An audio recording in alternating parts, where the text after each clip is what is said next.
En los tranquilos y ondulantes campos de Francia y Bélgica, los agricultores que aran sus tierras suelen recoger una cosecha extraña y aterradora. No son granos ni verduras lo que extraen de la tierra, sino metal oxidado y cubierto de barro. Esta es la cosecha de hierro, la producción anual de bombas, balas y proyectiles sin explotar de una guerra que terminó hace más de un siglo. Cada año, equipos especializados recuperan cientos de toneladas de esta chatarra mortal.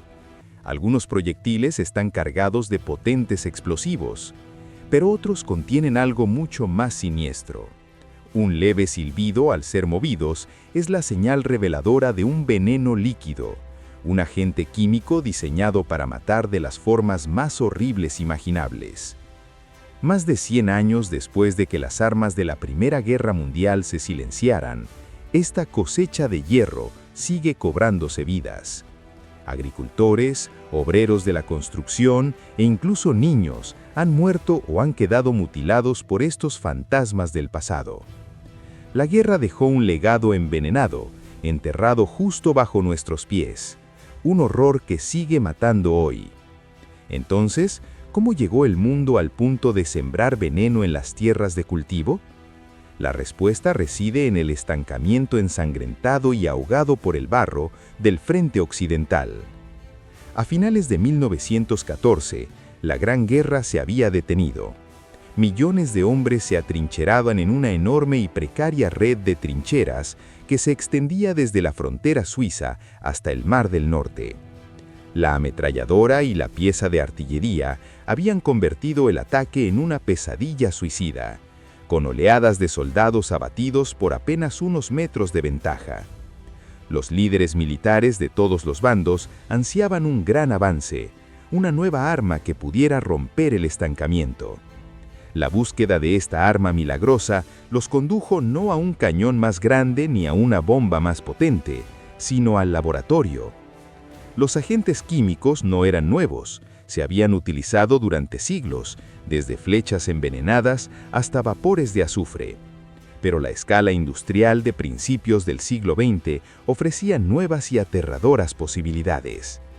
Aquí es donde entra en nuestra historia un hombre profundamente conflictuado, Fritz Haber. Haber, un brillante químico alemán y un patriota acérrimo, ganaría un premio Nobel por un proceso que revolucionó la agricultura, extrayendo nitrógeno del aire para crear fertilizantes. Es un descubrimiento que ayuda a alimentar a casi la mitad de la población mundial actual, pero ese mismo proceso también podría crear explosivos a escala industrial, alimentando la maquinaria bélica alemana tras el bloqueo naval británico que interrumpió sus suministros tradicionales. Haber se entregó, junto con su prestigioso instituto, al esfuerzo bélico, convencido de que la ciencia podía lograr la victoria alemana. Vio una laguna en el derecho internacional. Las convenciones de La Haya de 1899 y 1907 habían prohibido el uso de proyectiles para liberar gases asfixiantes o nocivos. Pero argumentaba Haber, ¿qué pasaría si el gas no estuviera en un proyectil? ¿Y si simplemente se abría un cilindro y se dejaba que el viento hiciera el trabajo? Para él, esta era una forma legal y moralmente sólida de romper el estancamiento y terminar la guerra rápidamente. Creía que su invento no era ni más ni menos humano que los proyectiles y balas que ya mataban a millones de hombres. Era una racionalización que desataría una nueva dimensión de sufrimiento y lo convertiría para siempre en el padre de la guerra química. 22 de abril de 1915, cerca de la antigua ciudad belga de Ypres. Para los soldados franceses y argelinos que defendían la línea, no empezó con una explosión, sino con una extraña nube de color amarillo verdoso que se dirigía silenciosamente hacia ellos a través de tierra de nadie. Liberadas desde más de 5.700 cilindros alemanes, 170 toneladas de gas cloro flotaban en una suave brisa. Olía ligeramente a lejía, piña y pimienta. Muchos soldados pensaron que era solo una cortina de humo para encubrir un ataque. Se equivocaron. estaban presenciando el amanecer de un nuevo tipo de horror industrial. El gas cloro es más pesado que el aire. Se filtró directamente en las trincheras, llenando cada refugio y agujero de obús. Al inhalarse, reacciona con el agua de los pulmones para formar ácido clorhídrico. El efecto es inmediato y agonizante. Comienza con una sensación de ardor en la garganta y los ojos, seguida de una tos violenta y vómitos. Los delicados tejidos de los pulmones se queman químicamente, llenándose de líquido hasta que la víctima prácticamente se ahoga en tierra firme. Las tropas aliadas no contaban con protección ni advertencia. El pánico estalló.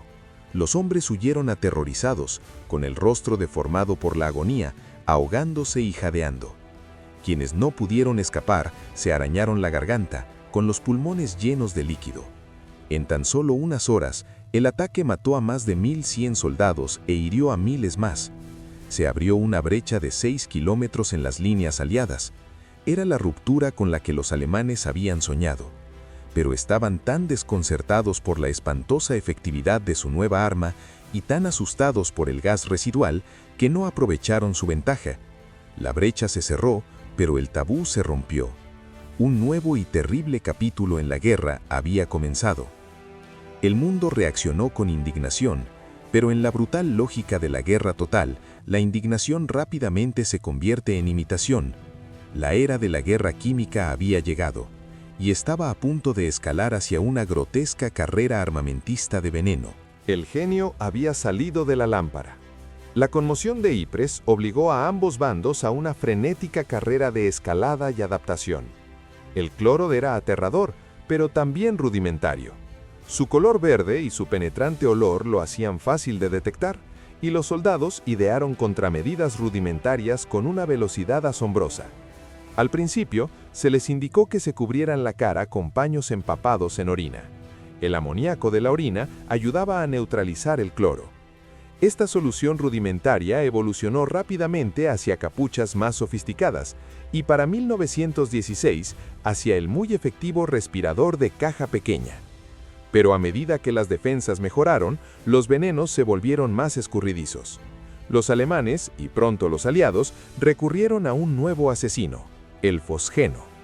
El fosgeno era el arma sigilosa perfecta. Era incoloro y tenía un olor suave e inocente, a menudo descrito como heno mohoso. Lo más aterrador de todo era que sus efectos eran retardados. Un soldado podía inhalar una dosis letal y sentirse bien durante 24 a 48 horas. Podía seguir luchando, comer y dormir, pensando que había tenido suerte. Pero en su interior, una muerte sigilosa ya había comenzado. El fosgeno atacaba los pulmones de forma similar al cloro, pero de forma más lenta y sistemática, provocando la acumulación de líquido hasta que la víctima se asfixiaba. Esta acción cruel y retardada lo convertía en un agente de terror excepcionalmente eficaz. Los soldados nunca podían estar seguros de su seguridad. El fosgeno acabaría siendo responsable de aproximadamente el 85% de todas las muertes relacionadas con el gas en la guerra. Entonces, en julio de 1917, los alemanes desataron el arma que se convertiría en la más infame y temida de toda la guerra, el gas mostaza. Con el nombre en clave de Cruz Amarilla por los alemanes, el gas mostaza ni siquiera era un gas, era un líquido espeso y aceitoso, dispersado por los proyectiles de artillería en una fina y persistente niebla. Y a diferencia del cloro y el fosgeno, que atacaban principalmente los pulmones, el gas mostaza era un vesicante, atacaba cualquier parte del cuerpo que tocaba. Se depositaba en el suelo, contaminando secciones enteras del campo de batalla durante días, incluso semanas. Se filtraba en la ropa, la madera y la tierra. El vapor, más denso que el aire, se filtraba hasta las trincheras más profundas. Los efectos eran agonizantes. Causaba ampollas enormes y supurantes en la piel, especialmente en zonas húmedas como las axilas y las ingles. Quemaba los ojos, causando ceguera temporal o permanente. Si se inhalaba, quemaba los pulmones, provocando una muerte lenta y dolorosa. Si bien no mataba a tantas personas como el fosgeno, su poder para herir e incapacitar era aterrador. Tan solo en las primeras semanas tras su introducción causó miles de bajas. Al final de la guerra sería responsable de más de 120.000 bajas británicas. Los métodos de lanzamiento también evolucionaron. Liberar gas de los cilindros era peligrosamente impredecible. Todo dependía del viento. En la batalla de Loos, en septiembre de 1915, los británicos lo aprendieron a las malas. Los vientos, volubles, cambiaron durante su primer gran ataque con gas, expulsando nubes de su propio cloro hacia sus líneas y causando miles de bajas por fuego amigo. El futuro estaba en el proyectil de artillería. Los proyectiles permitían lanzar gas con precisión, a kilómetros de las líneas enemigas, apuntando a la artillería, los puestos de mando y las trincheras de reserva, sin importar en qué dirección soplara el viento. A pesar de sus terribles efectos físicos, el verdadero poder del gas era psicológico. De los millones de muertes en combate en la Primera Guerra Mundial, las armas químicas representaron una fracción relativamente pequeña. Se estima que entre 90.000 y 100.000 muertes en total. La artillería fue, con diferencia, la mayor causa de muerte en la guerra, pero el gas era el arma que más temían los soldados. Era un enemigo invisible y silencioso que podía superar cualquier defensa. Rompía las reglas del campo de batalla. Un refugio que podía protegerte de la esquirla de un proyectil se convertía en una trampa mortal. El gas convertía el aire que respirabas en veneno. El impacto psicológico era inmenso, generando una ansiedad constante y persistente. Los soldados vivían con miedo perpetuo, con sus máscaras de gas como compañeras constantes. Las máscaras en sí mismas eran claustrofóbicas y desorientadoras, y el miedo a una alarma de gas, el grito, el estruendo de una bocina, el frenético redoble de un gong, los atormentaba día y noche. La naturaleza de las heridas no hacía más que aumentar el terror. Una herida de bala era, a su manera macabra, sencilla, pero el gas infligía un sufrimiento que parecía antinatural. Cegaba a los hombres, los dejaba con enfermedades respiratorias crónicas para el resto de sus cortas vidas y cubría sus cuerpos de quemaduras insoportables.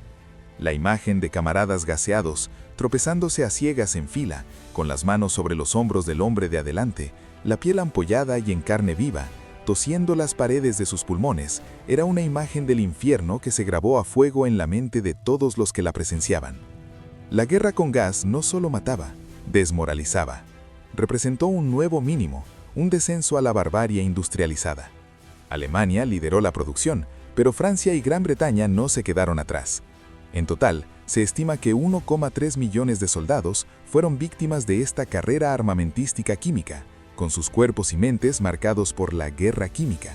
Fue un arma cuyo impacto perduró mucho más allá del campo de batalla, creando un legado de terror que moldearía tanto las leyes de la guerra como las pesadillas de los soldados durante un siglo. La guerra terminó el 11 de noviembre de 1918. Los cañones enmudecieron, pero el veneno permaneció. De los aproximadamente 1.000 millones de proyectiles de artillería disparados en el frente occidental, hasta 1 de cada 3 no detonó. Esto deja cientos de millones de proyectiles sin explotar enterrados en el suelo de Francia y Bélgica. Muchos están llenos de potentes explosivos, pero muchos más están llenos de agentes tóxicos desarrollados por hombres como Fritz Haber.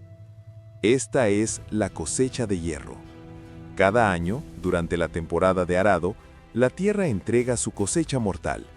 Los agricultores de la región han aprendido a vivir con la búsqueda de estas municiones centenarias.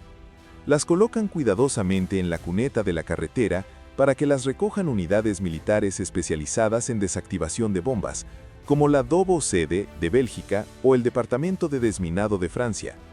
Estos equipos recuperan cientos de toneladas de municiones al año. Es una tarea peligrosa e interminable. Desde 1919, más de 20 miembros de la unidad belga de desactivación de bombas han muerto realizando esta labor.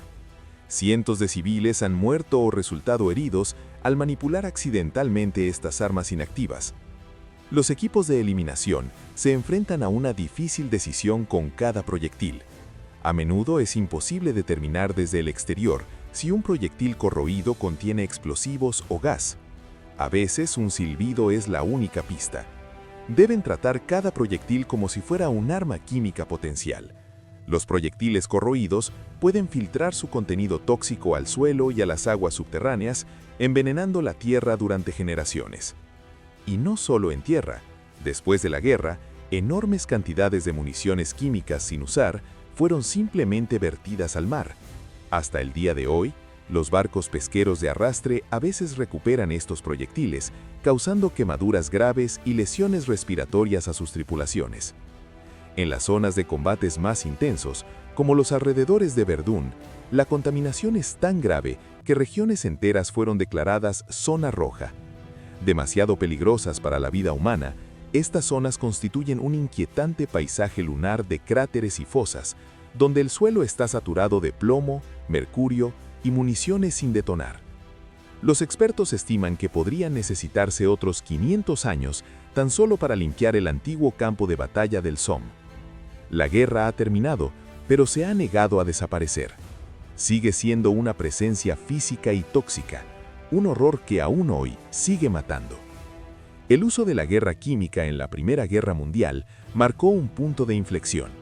Transformó el conflicto, convirtiendo la ciencia en una herramienta de sufrimiento masivo y al propio aire en un arma. Tras las consecuencias, el mundo se horrorizó, lo que dio lugar al Protocolo de Ginebra de 1925, que prohibió el uso de armas químicas y biológicas en la guerra. Sin embargo, el legado de Ypres y el Somme perdura. Perdura en las leyes internacionales que luchan por contener estas terribles armas. Perduran el trauma psicológico transmitido de generación en generación. Y perdura, de forma más tangible, en el suelo europeo. La cosecha de hierro es un recordatorio constante y mortal de que las consecuencias de la guerra no terminan cuando cesa la lucha. Se filtran en el suelo, contaminan el agua y acechan a los incautos. Un siglo después, seguimos limpiando el desastre, aún pagando el precio de las decisiones desesperadas tomadas en las trincheras de la Gran Guerra. La nube verde que se extendió por los campos de Flandes en 1915 proyectó una sombra larga y oscura, una sombra bajo la que aún vivimos hoy. Si te pareció cautivadora esta mirada a uno de los capítulos más oscuros de la historia, considera suscribirte y compartir este video. Nuestro pasado encierra lecciones cruciales y al comprenderlas, podemos afrontar mejor los desafíos del presente. Gracias por ver el video.